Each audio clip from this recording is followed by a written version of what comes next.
Hello, नमस्कार साथियों, मैं गौरव आपके अपने परिवार पाठशाला विद गौरव में आप सभी का स्वागत करता हूं। तो आज है 18 दिसंबर 2020 और 18 दिसंबर 2020 के जितने भी करंट अफेयर के क्वेश्चन बनते हैं, उन सभी क्वेश्चन को इस सेशन में डिस्कस करेंगे।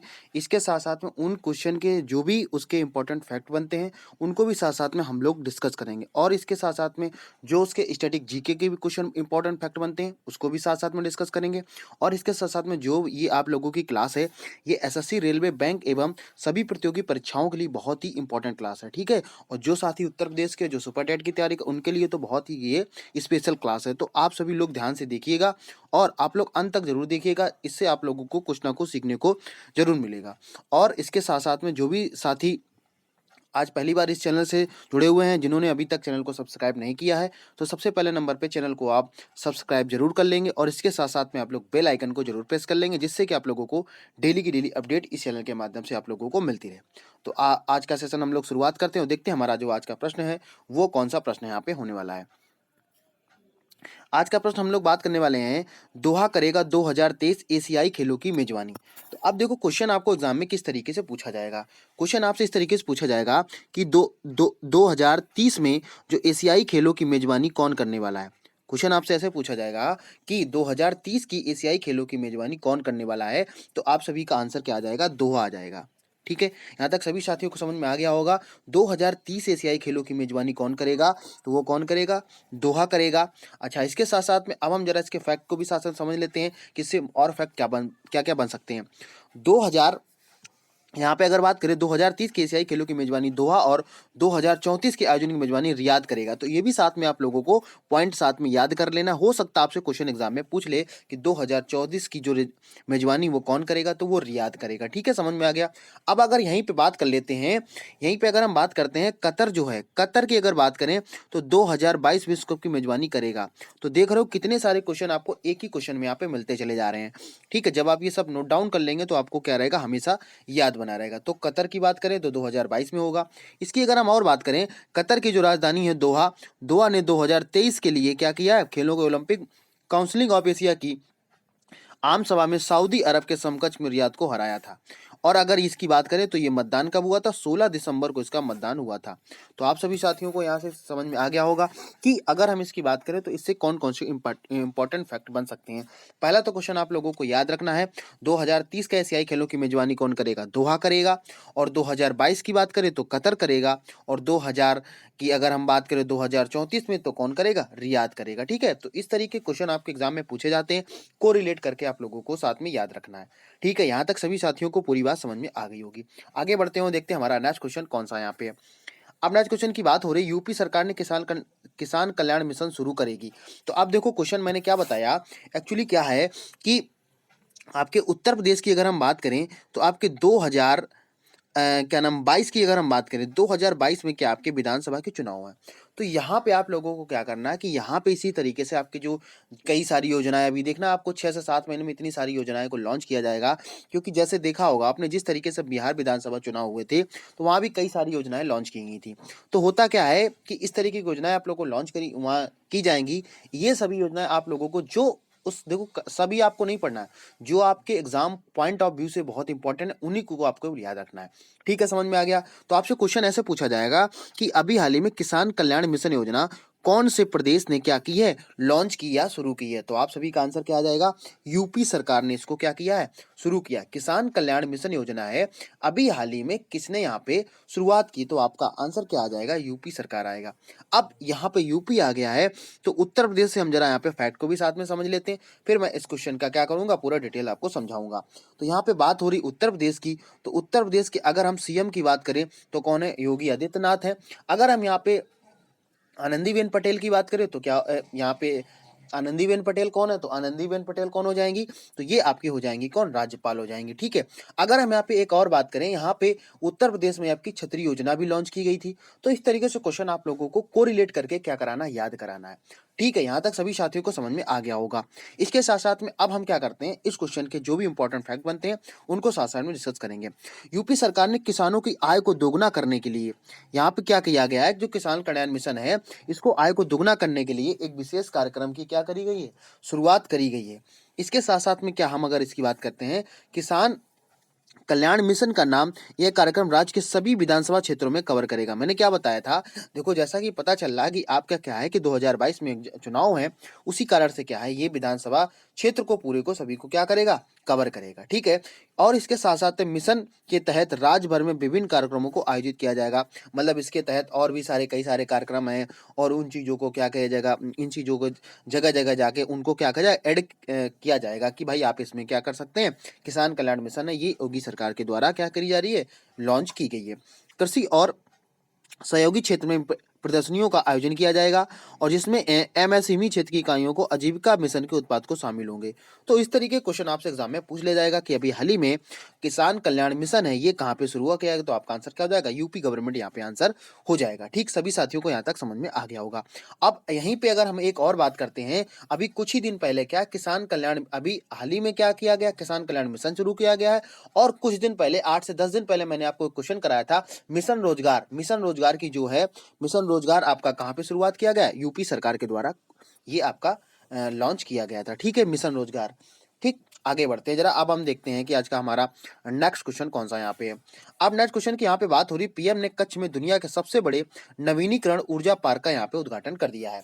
तो अब देखो क्वेश्चन आपसे किस तरीके से एग्जाम में क्वेश्चन पूछा जाएगा कि सबसे अभी हाल ही में सबसे बड़े नवीनीकरण ऊर्जा पार्क का अभी हाल ही में कहाँ पे उद्घाटन किया गया है।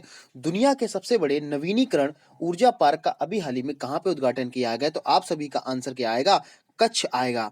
अब यहाँ पे कच्छ की बात हो रही, तो कच्छ को जरा हम समझ लेते हैं। कच्छ की ये कहाँ पड़ेगा, ये आपका गुजरात में पड़ेगा। कहाँ पड़ेगा, ये आपका गुजरात में पड़ने वाला है। और ये किसने किया है, तब आपका आंसर क्या आ जाएगा, पीएम यहाँ पे आंसर आ जाएगा। मैंने क्या बताया, जब तक आप इसी तरीके से एग्जाम में अपनी तैयारी नहीं करेंगे तो आप लोग क्या करोगे कि आपको एग्जाम में भूल जाओगे। और मेरा तो मानना ये है कि आप पीडीएफ के चक्कर में ना पढ़ के आप पेन कॉपी लेके अगर बैठे तो उसको नोट डाउन जरूर करें, क्योंकि जो चीज़ आप लिख लेते हो वो चीज़ हमेशा आपको याद बनी रहती है। क्योंकि बचपन में ऐसा ही होता था, तो आज भी अगर उसको फॉलो करेंगे तो आप कहीं ना कहीं आपको बेनिफिट मिल जाएगा।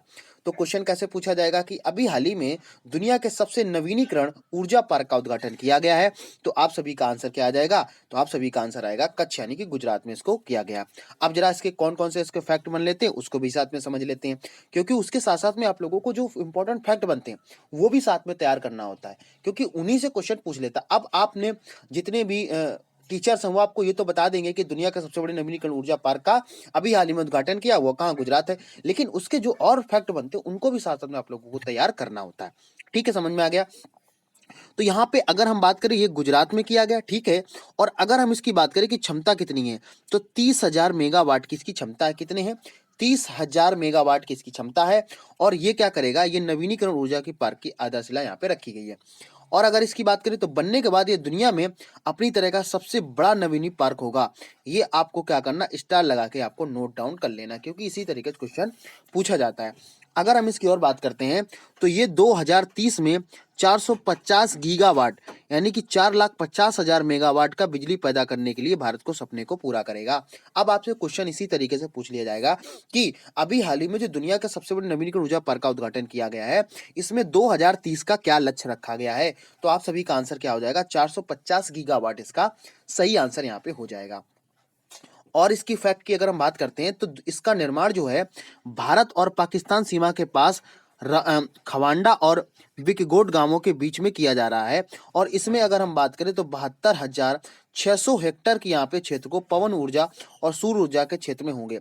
मैंने क्या बताया कि देखो क्वेश्चन आपसे ये भी पूछा जाएगा कि दुनिया के सबसे बड़े नवीनीकरण ऊर्जा पार्क का उद्घाटन जो किया जा रहा है, इसका निर्माण कहाँ पे हो रहा है, तो कच्छ में हो रहा है। लेकिन अगर हम इसकी बात करें, कच्छ गुजरात में है। और अगर हम बात करें तो ये इसकी सीमा कहाँ पे लग रही, तो आप क्या बता सकते हो, भारत और पाकिस्तान के बीच में हो जाएगा। अगर आपसे पूछ ले कि इसकी कितनी क्षमता है, तो 30,000 मेगावाट हो जाएगा। अगर आपसे पूछा जाए 2030 का इसका लक्ष्य क्या रखा गया, तो आप सभी का आंसर क्या आना चाहिए कि यहाँ पे 450 गीगावाट आंसर हो जाएगा।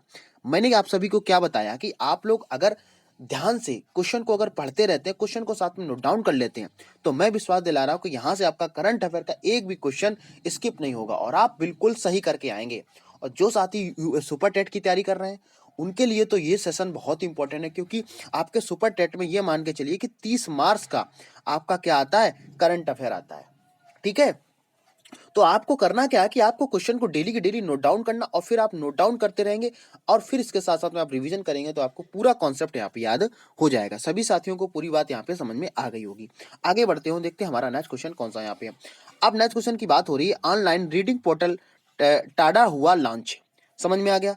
अब जरा यहाँ पे समझेंगे। अब आपसे क्वेश्चन कैसे पूछ लिया जाएगा कि अभी हाल ही में ऑनलाइन रीडिंग पोर्टल एक लॉन्च किया गया है, उसका नाम आपका क्या है। क्वेश्चन मैंने क्या बताया, कैसे पूछा जाएगा, अभी हाल ही में ऑनलाइन रीडिंग पोर्टल लॉन्च किया गया, उसका नाम क्या है। तो आप सभी का आंसर यहाँ पे क्या आएगा, टाडा इसका बिल्कुल राइट आंसर हो जाएगा। अब क्या है, अब इसकी जो भी डिटेल्स है उसको साथ में क्या करेंगे, आप लोग साथ में तैयार कर लेंगे कि आपको उसके क्वेश्चन कौन कौन से बनने वाले हैं या कहाँ पे ये लॉन्च किया गया, पूरी बात आपको डिटेल में समझाएंगे। बस आप लोगों को करना है क्या, थोड़ा सा पेशेंस बना के वीडियो को पूरा देखना है। जब आप वीडियो को पूरा देखेंगे तो आपको कुछ ना कुछ सीखने को जरूर मिलेगा। और मैं विश्वास दिला रहा हूँ कि अगर आप लगातार वीडियो को देखते रहे, लगातार वीडियो को डेली की डेली देखते रहे, तो आपको करंट अफेयर का कोई भी क्वेश्चन यहाँ से गलत नहीं होगा। ठीक, यहाँ तक समझ में आ गया। इसके बाद अब जरा हम इसके फैक्ट को भी साथ में समझ लेते हैं। यहाँ पे बात हो रही है टाडा नामक एक नया रीडिंग पोर्टल दिल्ली स्थित शिक्षा के क्षेत्र में कार्य करने वाले एनजीओ के द्वारा यहाँ पे शुरू किया गया है। और अगर इसकी बात करें, इसे कथा ने अपने 300 मिलियन सिटीजन चैलेंज के हिस्से के रूप में यहाँ पे विकसित किया है। ठीक है, अगर इसे हम बात करें, इसे दिल्ली के उप मुख्यमंत्री कौन है, मनीष सिसोदिया ने 15 दिसंबर 2020 को इसको लॉन्च किया है। और ये जो फोटो में आपको दिख रहा है ये कौन है, मनीष सिसोदिया यहाँ पे राइट आंसर हो जाएगा, जो क्या है दिल्ली के उप मुख्यमंत्री हैं। अगर हम यहाँ पे दिल्ली के सीएम की बात करें तो आप सभी को पता होगा अरविंद केजरीवाल है। ठीक है, यहाँ पे क्या हुआ, एक नया ई पोर्टल न केवल भारत में उपलब्ध होगा बल्कि पूरे विश्व के लिए ये सुलभ होगा। तो अगर आपसे ये भी पूछ लिया जाता है कि ये ऑनलाइन रीडिंग पोर्टल है, ये कहाँ कहाँ काम करेगा, तो भारत के साथ साथ ये विदेश में भी काम करेगा। और इसका नाम क्या है, टाडा इसका बिल्कुल नाम हो जाएगा, जो क्या है एक तरीके की एनजीओ है, उसी ने इसको क्या किया है, लॉन्च किया ऑनलाइन रीडिंग पोर्टल। ठीक है, सभी साथियों को क्वेश्चन समझ में आ गया। तो इसका अभी आपसे पूछ लिया जाए कि इसका किसने लॉन्च किया, तो क्या हो जाएगा, मनीष सिसोदिया इसका राइट आंसर हो जाएगा। कब किया, तो 15 दिसंबर हो जाएगा। ऑनलाइन रीडिंग पोर्टल है ये, क्या है, टाडा, जो अभी हाल ही में इन्होंने लॉन्च किया है। समझ में आ गया। अब जरा आगे बढ़ते हैं, देखते हैं हमारा नेक्स्ट क्वेश्चन कौन सा यहाँ पे है। नेक्स्ट क्वेश्चन की बात हो रही है 2020 मानव विकास सूचकांक में 131वें स्थान पर भारत की यहाँ पे बात हो रही है। अब जरा ध्यान से सभी साथी को समझेंगे। अब क्वेश्चन आपसे कैसे पूछा जाएगा उसको भी साथ में समझ लेते हैं। क्वेश्चन ऐसे पूछा जाएगा कि अभी हाल ही में मानव विकास सूचकांक जो जारी किया गया है उसमें भारत का स्थान कौन सा है, तो आपका आंसर क्या आ जाएगा, 131वें नंबर पे भारत का स्थान रहा है। मैंने क्या बताया, क्वेश्चन कैसे पूछे थे, आप लोगों को क्वेश्चन को ये भी जानना है कि क्वेश्चन पूछा कैसे जाएगा। पता चले आप पढ़ते तो रहे, बहुत सारा पढ़ लिए, लेकिन आपने कभी ये नहीं सीख पाया कि एग्जाम में क्वेश्चन पूछा कैसे जाएगा। ठीक है, क्वेश्चन वही होता है, बस थोड़ा सा घुमा के क्वेश्चन हमेशा पूछे जाते हैं। तो आपका मैंने क्या बताया, मानव विकास सूचकांक है, इसका अभी हाल ही में क्या किया गया, इसकी सूचकांक जारी किया गया, तो भारत का स्थान कौन सा है, तो आप सभी का आंसर क्या आ जाएगा, 131वें नंबर पर इसको क्या किया गया है, इसको यहाँ पे लॉन्च किया गया। अब हम यहाँ पे थोड़ा सा आपको ट्रिक बता देते कि अगर आप लोग भूल जाओ तो आपको याद होगा, मैंने आपका रीजनिंग में क्लास आपको बताई थी, यहाँ पे किसकी बात हो रही है, मानव की बात हो रही है। और मानव को आप लोग किसी तरीके से लिखोगे, ऐसे तो लिखोगे, एमसीडी नोट करोगे, और अगर हम एम की प्लेस वैल्यू बात करें तो कितना हो जाएगा, 13 हो जाएगा। ठीक है, यहाँ तक समझ में आ गया। तो एक तो आप लोगों को याद ही रहेगा, तो कितना हो जाएगा यहाँ पे, 131 हो जाएगा। ठीक, ऐसा भी आप लोगों को क्या करना, क्वेश्चन को याद कर लेना है। अब जरा इसके हम फैक्ट के साथ में बात कर लेते हैं कि इसके फैक्ट क्या क्या इसके इंपॉर्टेंट फैक्ट हो जाएंगे, जो आपके एग्जाम पॉइंट ऑफ व्यू से बहुत ही इंपॉर्टेंट हो जाते हैं। यहाँ पे बात हो रही है कि संयुक्त राष्ट्र विकास कार्यक्रम यूएनडीपी द्वारा मानव विकास रिपोर्ट 2020 यहाँ पे सूचकांक एचडीआई 189 देशों में भारत 131वें स्थान पर यहाँ पे है। अब आपसे क्वेश्चन देखो ऐसे भी पूछा जा सकता है कि ये जो मानव सूचकांक विकास रिपोर्ट है कौन जारी करता है, तो आप सभी का आंसर यहाँ पे क्या आएगा, संयुक्त राष्ट्र विकास कार्यक्रम यहाँ पे करता है। ठीक है, समझ में आ गया। अब यहीं पे हम बात करते हैं, इसमें आखिर पूछा जाए कितने देश ने शामिल थे यहाँ पे, तो आपसे क्वेश्चन आ जाएगा 189 देश इसमें शामिल हुए थे, उसमें भारत को 131वें नंबर पे यहाँ पे जगह मिली हुई है। ठीक है, अब अगर हम और बात करते हैं 2019 में 645 के एचडीआई वैल्यू के यहाँ पे इतने डॉलर के 6,681 क्रय शक्ति के समानता के अनुसार दिया गया था। अगर यहाँ पे बात करें कि सबसे टॉप नंबर पे कौन है, तो आप सभी का आंसर क्या आ जाएगा, नॉर्वे आ जाएगा। इसके बाद आयरलैंड है, स्विट्जरलैंड है, हांगकांग है और आइसलैंड यहाँ पे हो जाएगा। बात समझ में आएगी सभी साथियों को। अगर यहाँ पे बात करें कि HDI यानी कि ह्यूमन डेवलपमेंट इंडेक्स की बात हो रही है, मानव विकास सूचकांक में तीन बुनियादी पहलुओं को यहाँ पे बात की जाती है। कौन कौन से? जीवन प्रत्याशा, शिक्षा प्रति और आय की व्यक्ति पर यहाँ पे औसत उपलब्धि को मापता है। यानी कहने का मतलब कि जो भी जीवन की आपकी प्रत्याशा, जो भी आपके लाभ हैं, जो भी आपके हानि है, क्या क्या आप रिसर्च कर, इन सभी चीजों के बारे में बात की जाती है। और शिक्षा और प्रति व्यक्ति आय पे यहाँ पे देखी जाती है। तो इन सभी के मामले में जो अपना भारत है वो 131वें स्थान पर यहाँ पे अपना कब्जा जमाए हुए है। ठीक, समझ में आ गया? फिलहाल ठीक है, लेकिन सही नहीं कहा जा सकता है। अगर यहाँ पे बात करें सबसे टॉप नंबर पे कौन है? नॉर्वे है, और सेकंड नंबर पे आयरलैंड है, और आपको स्विट्जरलैंड, हांगकांग, आइसलैंड यहाँ पे हो जाएगा। बात समझ में आ गई? तो आपको 1 से लेके 5 तक तो याद रखना ही रखना है, और अपने भारत की तो बात जरूर करनी है। तो यहाँ पे बात किसकी हो रही थी? ह्यूमन डेवलपमेंट इंडेक्स की। ठीक है, तो इसका अभी इसका सूचकांक जारी किएगा, तो इसका आंसर क्या हो जाएगा? 131 में बिल्कुल इसका राइट आंसर यहाँ पे हो जाएगा। अब जरा हम समझते हैं आज का जो हमारा नेक्स्ट क्वेश्चन है। यहाँ पे अगर सभी साथियों को इस सेशन को समझ में आ रहा है तो आप लोग जितने भी लाइव क्लास देख रहे हैं वो सभी लोग शेयर जरूर कर दें, जिससे कि आपको क्या हो कि और साथियों को आप जोड़ सकें, और साथियों को आप क्या कर सकते हैं? लाइव क्लास में ला सकते हैं। ठीक है, जो भी आपके ग्रुप्स बने वहां भी आप लोग जरूर सेंड करिएगा। अगर आप लोगों को सेशन पसंद आ रहा है तो आप लोग कमेंट के माध्यम से बता सकते हैं, और आप लाइक शेयर तो आप लोग जरूर करते रहिएगा। अब यहाँ पे हम बात करने वाले हैं स्पाइस मनी। स्पाइस मनी अभी हाल ही में किसको ब्रांड एम्बेसडर बना दिया गया? क्वेश्चन आपसे कैसे पूछा जाएगा? अभी हाल ही में स्पाइस मनी के ब्रांड एम्बेसडर किसको बना दिया गया? तो आप सभी का आंसर क्या आएगा? सोनू सूद इसके इसके क्या है? ब्रांड एम्बेसडर बना दिए गए हैं। और इनको तो शायद ही कोई ना जानता हो, सभी लोग इनको जानते हैं सोनू सूद के नाम से। ठीक है, यहाँ तक सभी साथियों को समझ में आ गया। तो स्पाइस मनी है, इसके अभी ब्रांड एम्बेसडर कौन बना दिए गए? सोनू सूद बना दिए गए। अब जरा इसके हम मुख्य फैक्ट की बात कर लेते हैं। डिजी डिजी स्पाइस टेक्नोलॉजीज की सहायक स्पाइस कंपनी ने बॉलीवुड अभिनेता सोनू सूद को मामूली इक्विटी हिस्सेदारी के बदले में अपना ब्रांड एम्बेसडर के रूप में यहाँ पे बना लिया है। अगर यहाँ पे हम बात करें स्पाइस मनी लिमिटेड यानी कि SML, जिसे पहले स्पाइस डिजिटल लिमिटेड के रूप में जाना जाता था, कंपनी की पूर्ण स्वामित्व वाली सहायक कंपनी के 3 वर्ष की अवधि के लिए, यहाँ भी आप साथी को याद रखना है कि 3 वर्ष की अवधि के लिए SIL माध्यम से सोनू सूद को यहाँ पे ब्रांड एम्बेसडर के रूप में बनाया गया है। अब अगर देखो क्या होता है कि अगर आपने फैक्ट वाले क्वेश्चन को याद रखा है तो आपको चाहे UPPSC की तैयारी कर रहे हो, चाहे आप स्टेट PSC की बात कर रहे हो, चाहे आप किसी भी तैयारी के एग्जाम कर रहे हो, कि होता क्या है, अब जो पैटर्न है वो धीरे धीरे एग्जाम का बदलता जा रहा है, डेली के डेली एग्जाम का पैटर्न बदलना जा रहा है। तो हमें क्या पैटर्न के अकॉर्डिंग से ही चलना पड़ेगा। अब वन लाइनर वाला जमाना जो तो वो चला गया है। वन लाइनर पढ़ के आप सोचो करंट अफेयर अगर फंसा लो तो आप नहीं फंसा पाओगे जब तक आप पूरी डिटेल्स में आप लोगों को नहीं समझेगा। अब अगर ये पूछ लिया जाएगा कि स्पाइस मनी के जो अभी हाल ही में ब्रांड एम्बेसडर बने सोनू सूद, तो आप सभी आंसर दे दोगे। लेकिन अगर ये पूछ लिया जाएगा कि कितने सालों के लिए बने हैं, तो आपको कहीं ना कहीं दिक्कत होगी। तो इसलिए मैं बोलता हूं क्लास को आप लोग पूरा देखिएगा, अंत तक जरूर देखिएगा, आप लोगों को सीखने को जरूर मिलेगा। जो साथी अगर इसका स्क्रीनशॉट लेना चाहे तो वो साथ में स्क्रीनशॉट भी ले सकते हैं। अगर इसके साथ साथ में आप PDF के लिए परेशान होते हैं तो PDF आप लोग टेलीग्राम चैनल में आपको मिलेगी, पाठशाला विद गौरव, जिसका लिंक आपको डिस्क्रिप्शन में मिल जाएगा। वहां से आप लोग PDF को डाउनलोड कर लीजिएगा। ठीक है, समझ में आ गया। अब जरा हम लोग आगे नेक्स्ट क्वेश्चन की यहाँ पे बात करते हैं। नेक्स्ट क्वेश्चन की बात हो रही है, कैनरा बैंक ने लॉन्च किया FX4U यहाँ पे। ठीक, समझ में आ गया। अभी यहाँ पे हम बात कर रहे हैं, क्वेश्चन आपसे किस तरीके से पूछा जाएगा? क्वेश्चन आपसे ऐसा पूछा जाएगा कि FX4U कौन से बैंक ने लॉन्च किया है? तो आप सभी का आंसर क्या हो जाएगा? केनरा बैंक यहाँ पे बिल्कुल राइट आंसर यहाँ पे हो जाएगा। समझ में आया कि नहीं आया?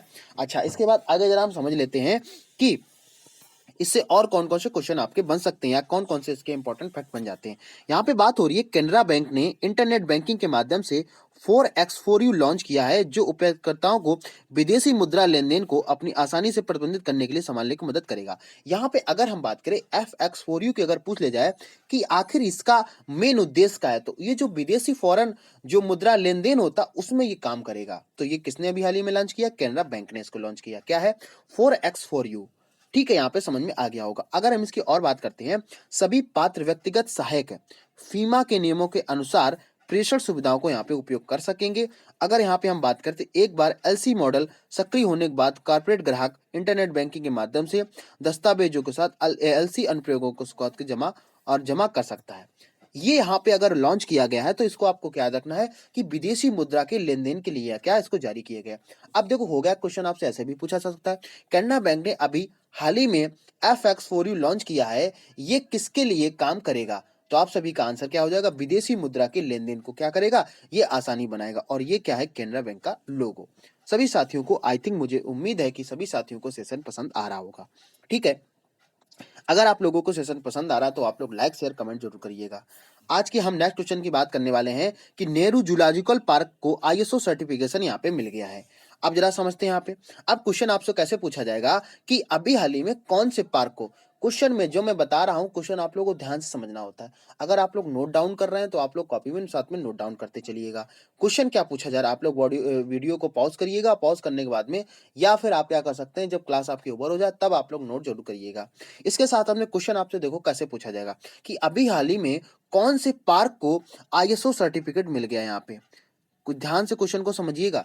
यहाँ पे बात हो रही है कौन से पार्क को अभी हाल ही में आईएसओ सर्टिफिकेशन मिल गया है, तो आप सभी का आंसर क्या आएगा, नेहरू जूलॉजिकल पार्क है उसको क्या है आईएसओ सर्टिफिकेट मिल गया है। अब अगर हम इसकी बात करते हैं नेहरू जूलॉजिकल पार्क की, तो ये आपका है कहाँ पे, तो आप सभी का आंसर क्या आएगा, हैदराबाद में ये क्या है, ये स्थित है। कहाँ पे, नेहरू जूलॉजिकल पार्क है और ये हैदराबाद में क्या है, ये यहाँ पे है। अब जरा इसके हम और फैक्ट के साथ में बात कर लेते हैं, तो आप सभी का आंसर क्या आएगा, नेहरू जूलॉजिकल पार्क जो हैदराबाद में अपनी मानक कार्य प्रक्रियाओं के साथ ASCB यूके ने आईएसओ के नंबर यहाँ पे दे दिया, गुणवत्ता मानक प्रबंधन यहाँ पे प्राप्त किया गया है। अगर इसके और फैक्ट की बात करते हैं, हैदराबाद जो चिड़ियाघर है, आईएसओ का नंबर 9001 2015 गुणवत्ता प्रबंधन मानक प्रमाण पत्र प्राप्त करने वाला देश का पहला चिड़ियाघर बन गया है। क्वेश्चन आपसे ऐसा पूछा जाएगा, देश का पहला चिड़ियाघर जिसको अभी आईएसओ सर्टिफिकेट मिला है, तो आंसर क्या हो जाएगा, नेहरू जूलॉजिकल पार्क हो जाएगा। ये कहाँ पे स्थित है, आप सभी का आंसर क्या आएगा कि हैदराबाद में सर ये स्थित है। ठीक है, समझ में आ गया। अगर हम बात करें इसे तेलंगाना के वन मंत्री की अगर हम बात करें तो ये कौन हो जाएंगे, इंद्रकरण रेड्डी हो जाएंगे। यहाँ पे बात किसकी हो रही, तेलंगाना के वन मंत्री जो तो है उन्होंने इसको क्या है लॉन्च किया। अब जरा हम यहाँ पे तेलंगाना के बारे में थोड़ी सी बात कर लेते हैं। मैंने आपसे क्वेश्चन में ये पूछा था एक बार क्वेश्चन, आप लोग क्या करते हैं, जो मैं क्वेश्चन पूछता आप लोग उसका कमेंट में आंसर बाद में जरूर दीजिएगा, जिससे क्या होता कि आपको ये अपनी तैयारी को जांच सके।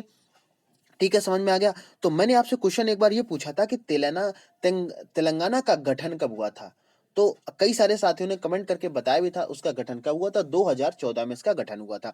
अगर आपसे ये पूछा जाता तेलंगाना के वर्तमान समय में मुख्यमंत्री कौन है, तो आंसर क्या आ जाएगा आपका, आंसर आप सभी साथियों का क्या आएगा कि इसके जो सीएम है वो के चंद्रशेखर राव है।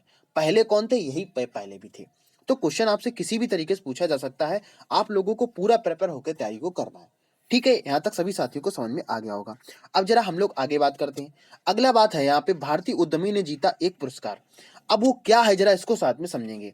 अब देखो यहाँ पे बात क्या है, भारतीय उद्यमी ने यहाँ पे एक पुरस्कार को जीता है। तो अगर हम उस पुरस्कार की बात करें तो उसका आंसर क्या हो जाएगा, young champion of the earth जो 2020 का पुरस्कार है, इसमें 7 विजेताओं में से ये एक है। कहने का मतलब क्या है, 6 विजेता यहाँ और भी हैं, लेकिन अगर हम भारत की बात करते हैं तो भारत का इकलौते एक है, वो कौन है, यहाँ पे विद्युत मोहन है। ये साथ साथ में आप सभी को याद रखना है। तो आपसे क्वेश्चन ऐसे पूछा जाएगा कि भारत के उद्यमी जिनको अभी हाल ही में चैंपियन ऑफ द अर्थ से नवाजा गया है उनका नाम क्या है, तो आप सभी का आंसर क्या आ जाएगा, विद्युत मोहन यहाँ पे बिल्कुल राइट आंसर हो जाएगा। ठीक है, समझ में आ गया। अब जरा हम ये जो फोटो में आपको दिख रहे हैं ये कौन है, विद्युत मोहन है। ठीक है, समझ में आ गया। अब यहाँ पे हम बात कर लेते हैं, यह पुरस्कार जो है संयुक्त राष्ट्र पर्यावरण एजेंसी द्वारा नवीन विचारों और महत्वाकांक्षी कार्यों को उपयोग करने वाले वैश्विक परिवर्तन के निर्माताओं को दिया जाता है। कहने का मतलब क्या है कि जो भी जितने भी लोग हैं वो इन्वायरमेंट की एजेंसी जो होती हैं उनके द्वारा अपने विचारों को, अपने महत्वाकांक्षों को, उपयोग और नई नई खोजों को बताने का काम करते, उन सभी को ये पुरस्कार दिया जाता है। तो अगर यहाँ पे हम बात करें ये जो पुरस्कार है ये 7 लोगों को टोटल दिया गया है। उनमें से क्या है कि एक लोग जो हैं वो भारत के हैं, इसीलिए ये क्वेश्चन क्या हो जाता है, इंपॉर्टेंट हो जाता है। ठीक, बात समझ में आ गई सभी साथियों को। यहाँ पे अगर हम बात करते हैं, विद्युत मोहन एक सामाजिक उद्यम तकाचार के सह संस्थापक हैं, तो आप क्वेश्चन ऐसे भी पूछा जा सकता है, तकाचार के कौन सह संस्थापक, तो आपका आंसर क्या आ जाएगा, विद्युत मोहन यहाँ पे हो जाएगा। जो किसानों को उनके अपशिष्ट खेत अवशेषों को खुले में जलाने के रोकने में सक्षम बनाता है। तो इस तरीके से क्वेश्चन आपके एग्जाम में हमेशा पूछे जाते हैं। मैंने क्या बताया कि अगर आप लोग एक टारगेट बना के डेली की डेली टारगेट बना के आप 30 मिनट का अगर वीडियो डेली का देखते हैं करंट अफेयर का, तो मैं विश्वास दिला रहा हूं कि आपका कोई भी क्वेश्चन स्किप नहीं होता है। ठीक है, समझ में आ गया। मैं उन्हीं क्वेश्चनों को लेके आता हूं जो आपके एग्जाम पॉइंट ऑफ व्यू से बहुत ही इंपॉर्टेंट हो जाते हैं। और इसके साथ साथ मैं यहाँ पे आपको कोई फर्जीवाड़ा यहाँ पे किसी तरीके का काम नहीं करने की, मैं आपको ये बताऊं वो बताऊं, मैं आपको फर्जी की बात, उससे आपको कोई केवल टाइम लॉस होना है। मेरा मतलब आप कम समय में ज्यादा चीजों को सीख सकें। ठीक, केवल एक ही मेरा कॉन्सेप्ट रहता है और वही कॉन्सेप्ट में हमेशा चलता हूं, जिससे कि आप लोगों को किसी में किसी तरीके से आप लोगों को बेनिफिट हो सके। ठीक है, सभी साथियों को पूरा कॉन्सेप्ट यहाँ पे समझ में आ गया। तो अगर आपसे पूछा जाता है young champion of the earth अभी हाल ही में भारत के कौन से उद्यमी को दिया गया, तो आंसर क्या हो जाएगा? विद्युत मोहन हो जाएगा। ये कौन सी संस्था से जुड़े हैं? तो ये ताकाचार एक संस्था है, उसके द्वारा ये जुड़े हुए हैं। ठीक है, समझ में आ गया। आगे जरा हम इसमें क्वेश्चन को और समझ लेते हैं। यहाँ पे अब बात हो रही है इसरो ने यहाँ पे बात हो रही है इसरो ने नेत्र नामक एसएसए नियंत्रण केंद्र यहाँ पे स्थापित किया। अब देखो क्वेश्चन आपसे कैसे पूछा जाएगा। क्वेश्चन आपसे ऐसे पूछा जाएगा कि अभी हाल ही में इसरो ने कौन सा एसएसए नियंत्रण केंद्र अभी हाल ही में स्थापित किया है? तो आप सभी का आंसर क्या आएगा कि सर इसका आंसर हो जाएगा नेत्र।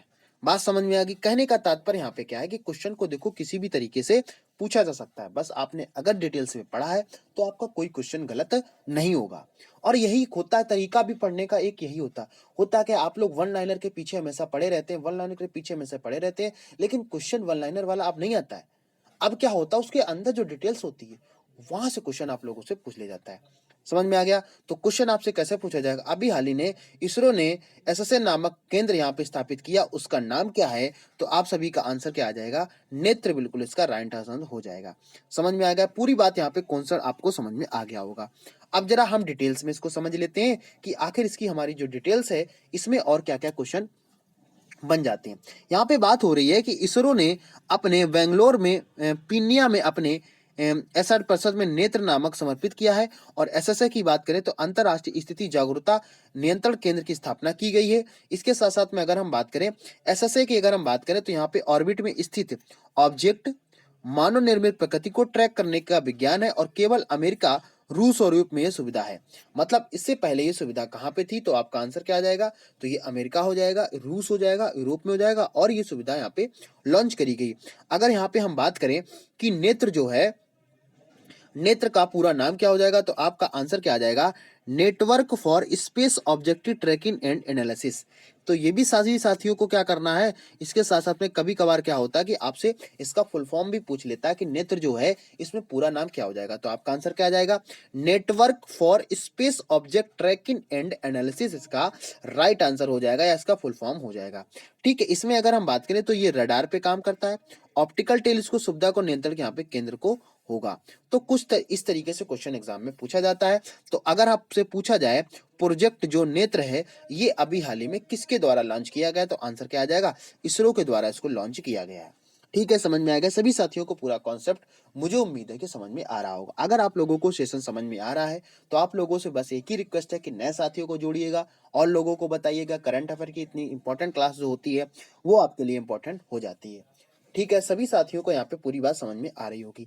अब देखो होता क्या है कि आप अगर इतने डिटेल से क्वेश्चन को पढ़ रहे हैं तो मुझे उम्मीद है कि आपका कोई भी क्वेश्चन गलत नहीं होता है। आगे बढ़ते हैं, जरा हम समझते हैं कि आज का हमारा नेक्स्ट क्वेश्चन कौन सा यहाँ पे हो जाएगा। मैंने क्या बताया कि अगर आप पूरी डिटेल्स में पढ़ के आते हैं तो आप लोगों को क्या करना है कि आप क्वेश्चन कहीं भी गलत नहीं होता है। ठीक है, आगे समझते हैं जरा। अब जो हमारा नेक्स्ट क्वेश्चन है, इंडसइंड बैंक ने पायनियर हेरिटेज की यहाँ पे क्या क्या लॉन्च किया है। तो आपसे क्वेश्चन कैसे पूछा जाएगा? अभी आपसे क्वेश्चन पूछा जाएगा पायनियर हेरिटेज है अभी कौन सी बैंक ने यहाँ पे लॉन्च किया है। तो आप सभी का आंसर क्या आ जाएगा? इंडसइंड बैंक आपका क्या हो जाएगा? आपका यहाँ पे आंसर हो जाएगा इंडसइंड बैंक क्या है? इसने अभी हाल ही में पायनियर हेरिटेज को लॉन्च किया है। बात समझ में आ गया। अब जरा ये हम समझेंगे पायनियर हेरिटेज है ये आखिर है क्या, इस योजना के क्या क्या लाभ है, क्या क्या इसके इंपॉर्टेंट फैक्ट है, क्या क्या ये क्या करेगा, कौन सी बैंक ने इसको लॉन्च किया। तो आंसर क्या हो जाएगा? इंडसइंड बैंक ने इसको लॉन्च किया हुआ है। समझ में आ गया सभी साथियों को? आगे समझते हैं जरा। अब यहाँ पे हम बात कर रहे हैं मास्टर सॉरी मास्टर कार्ड के साथ में यहाँ पे क्या किया है, एक साझेदारी की गई है। इंडसइंड बैंक ने अपने पहले मेटल क्रेडिट कार्ड के साथ में पायनियर हेरिटेज को यहाँ पे लॉन्च किया है। तो आपसे एक क्वेश्चन ये भी पूछा जाता है, पहला मेटल क्रेडिट कार्ड अभी हाल ही में किसने लॉन्च किया? तो आंसर क्या हो जाएगा? क्या आपका आंसर हो जाएगा इंडसइंड बैंक यहाँ पे हो जाएगा। ये यहाँ पे देखो आप लोगों को नजर आ रहा होगा। ठीक है, समझ में आ गया। आगे जरा समझते हैं। सभी नए क्रेडिट कार्ड के विशेष रूप से समृद्ध भारतीय पेशेवरों उद्यमियों आवश्यकताओं को मेल खाने के लिए क्यूरेट यहाँ पे किए गए हैं। ये क्या करेगा? यह यात्रा, कल्याण अन्य लोगों के बीच जीवन शैली में श्रेणी में सबसे क्लास सुविधाओं को और विशेष अधिकारों को सूचित किया गया। मतलब अगर आप ये आपका इस योजना के तहत क्या होगा कि इसमें आपको अगर आप कहीं कहीं जा रहे हैं, कहीं आप सफर कर रहे हैं, तो ये आपका सभी जगह एक ही यहाँ पे आपका काम करने वाला है। तो ये कौन सी बैंक ने किया है? इंडसइंड बैंक ने इसको क्या किया है? इसको हाल ही में लॉन्च किया है। आगे बढ़ते हैं, देखते हैं हमारा नेक्स्ट क्वेश्चन कौन सा है यहाँ पे। अब मैंने क्या बताया था, अब क्वेश्चन आप लोगों को क्या याद रखना है, राम जन्मभूमि मंदिर निधि समर्पण अभियान। अब जरा क्वेश्चन आपसे कैसे पूछा जाएगा, अभी हाल ही में क्वेश्चन पूछा जाएगा, निधि समर्पण अभियान है, ऐसे पूछा जाएगा कि मंदिर निधि समर्पण, हाँ ऐसे पूछा जाएगा। या तो हो सकता है वो मंदिर शब्द हटा दे, आपसे इतना पूछ ले, निधि समर्पण अभियान अभी हाल ही में कहाँ पे जारी किया गया, कहाँ पे लॉन्च किया, तो आप सभी का आंसर क्या आ जाएगा, इसका आंसर हो जाएगा उत्तर प्रदेश। ठीक है, समझ में आ गया। तो अब जरा हम समझ लेते हैं उत्तर प्रदेश में कहाँ पे किया गया है। तो राम जन्मभूमि, जैसा कि आप लोगों को पता है कि राम मंदिर का जो उत्तर प्रदेश में निर्माण है वो चल रहा है अयोध्या में, तो उसी पे आपसे क्या है, यहाँ पे निधि समर्पण अभियान यहाँ पे जारी किया गया है। तो उसमें जरा समझेंगे आखिर इसमें क्या क्या फैक्ट है। तो यहाँ पे बात किसकी हो रही है, यहाँ पे बात हो रही है कि जो तीर्थ ट्रस्ट है कि महासचिव जो है चंपत राय, अभी एक एग्जाम में क्वेश्चन पूछा गया था कि ट्रस्ट, जो यूपीपीसीएस से क्वेश्चन पूछा गया था कि जो इसके ट्रस्टी हैं तो कौन है, आंसर क्या हो जाएगा, चंपत राय यहाँ पे आंसर हो जाएगा। तो ये क्या है, निधि समर्पण अभियान को घोषणा कर दी यहाँ पे। अब जरा क्या होगा जरा समझेंगे यहाँ पे, ये 15 जनवरी से लेकर 27 फरवरी 2021 तक चलने वाला है। तो ये भी सभी साथियों को याद रखना, ये कब से जारी होगा, 15 जनवरी से लेकर 27 फरवरी के बीच में सो चलेगा। अगर इसकी बात करें, यह इस अयोध्या राम मंदिर निर्माण के लिए धन एकत्र करने के लिए ये लॉन्च किया जा रहा है। अगर आपसे पूछा जाए कि निधि समर्पण योजना किससे संबंधित, तो ये मंदिर का निर्माण हो रहा है उसके लिए जो धन इकट्ठा किया जा रहा है उसके लिए क्या है, आपका निधि समर्पण अभियान अभी चालू किया गया है। कहाँ पे चालू किया गया, उत्तर प्रदेश में चालू किया गया है। ठीक समझ में आ गया। इसमें क्या होगा, ये स्वैच्छिक दान स्वीकार किया जाएगा, जिसमें आप 10 रुपए से लेकर 1,000 रुपए तक के कूपन उपलब्ध होंगे यहाँ पे। तो इस तरीके से आप लोग क्या कर सकते हैं, यहाँ पे पूरी चीजों को आपको समझना है। तो निधि समर्पण अभियान अभी हाल ही में कौन से प्रदेश के द्वारा किया गया, तो आपका आंसर क्या आ जाएगा, उत्तर प्रदेश यहाँ पे हो जाएगा। ये किसके लिए किया गया, जो वहां पे राम मंदिर का निर्माण हो रहा है उसमें क्या होगा कि आपके जो भी चीजें होंगी वो आप लोगों को याद रखना है। यहाँ पे 10 रुपए से लेकर आप 1,000 रुपए तक के कूपन आपके उपलब्ध होंगे। अगर आप दान देना चाह रहे हैं तो आप इस चीज को कर सकते हैं। ये कब से लागू होगा, तो ये आपका 15 जनवरी से लेकर 27 फरवरी के बीच में चलने वाला है। ठीक है, तो आपको केवल इतना याद रखना है, निधि समर्पण अभियान अभी हाल ही में कौन से प्रदेश में किया गया है, तो आपका आंसर क्या आ जाएगा, उत्तर प्रदेश इसका राइट आंसर हो जाएगा। ठीक है, ये समझ में आप लोगों को आ गया होगा। आगे बढ़ते हैं, जरा हम समझते हैं कि आज का हमारा नेक्स्ट क्वेश्चन कौन है, और ये क्वेश्चन आपका आज का लास्ट क्वेश्चन होगा। ठीक है, समझ में आ गया। अब जरा यहाँ पे समझ लेते हैं। यहाँ पे बात हो रही है कि पहले हिंद केसरी पहलवान श्रीपति खान चनेल का निधन हो गया। यहाँ पे तो आपसे क्वेश्चन कैसे पूछा जाएगा कि अभी हाल ही में, ध्यान से मेरी बात को समझिएगा, अभी हाल ही में श्रीपति खान चनेल का निधन हो गया है, इनको किस नाम से जाना जाता था, तो आप सभी का आंसर क्या हो जाएगा, केसरी पहलवान के इनको नाम से जाना जाता था। ठीक है, समझ में आ गया। या ऐसे भी पूछा सकता है कि अभी हाल ही में हिंद केसरी पहलवान का निधन हो गया, उनका पूरा नाम क्या था, तो आपका आंसर क्या आ जाएगा, श्रीपति खान चेनेल इनका पूरा नाम हो जाएगा। ठीक है, यहाँ तक सभी साथियों को पूरी बात समझ में आ गई होगी। अगर इसके हम और फैक्ट की बात करते हैं तो आप जरा इसको समझ लेते हैं। पश्चिमी महाराष्ट्र के कोल्हापुर के एक निजी अस्पताल में जाने माने भारतीय पहलवान श्रीपति का 86 वर्ष के में निधन हो गया। कितने वर्ष के थे, ये 86 वर्ष के थे। अगर इसकी हम बात करें, 1959 में प्रतिष्ठित हिंद केसरी का खिताब इन्होंने जीता था। कब, 1959। इसके साथ साथ में जो इसका पहला संस्करण था, पहले संस्करण में इन्होंने पुरस्कार को जीता था। हिंद केसरी जो खिताब था, ये भारतीय कुश्ती दुनिया में पहला सर्वोच्च सम्मान है।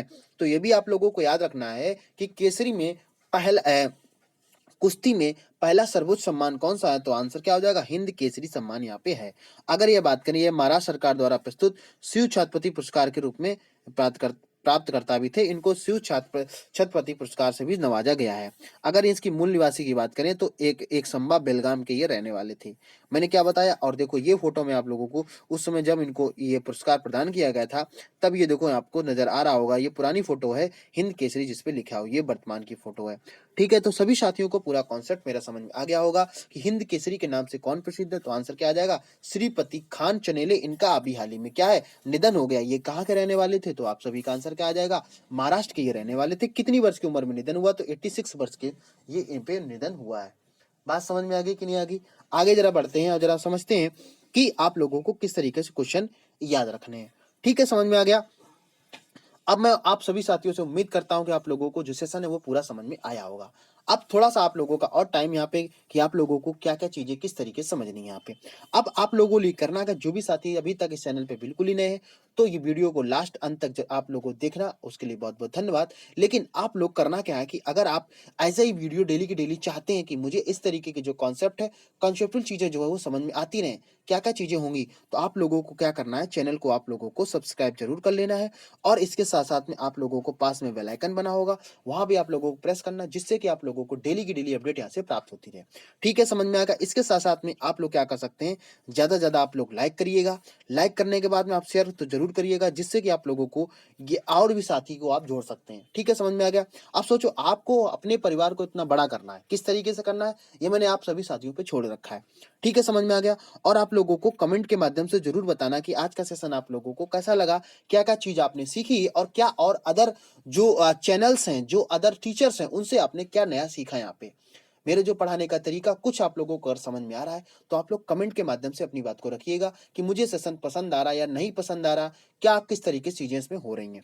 ठीक है, इसके साथ साथ में कुछ हमारे सोशल मीडिया हैंडल है, यहाँ पे आप हमें फॉलो कर सकते हैं, फेसबुक पे, इंस्टाग्राम पे और ट्विटर पे आप हमें फॉलो कर सकते हैं, जहां भी आप लोगों को डेली डेली अपडेट आप लोगों को मिलती रहती है। अगर आप फेसबुक पे सर्च करेंगे पाठशाला विद गौरव, तो वहाँ हमारा एक पेज भी बना और एक हमारा ग्रुप भी बना है, वहां से आप हमें जुड़ सकते हैं, जिससे कि आप लोगों को अगर आप लोगों के पास में कोई नोटिफिकेशन नहीं आती तो वहां पे आप लोग जुड़ जाइएगा।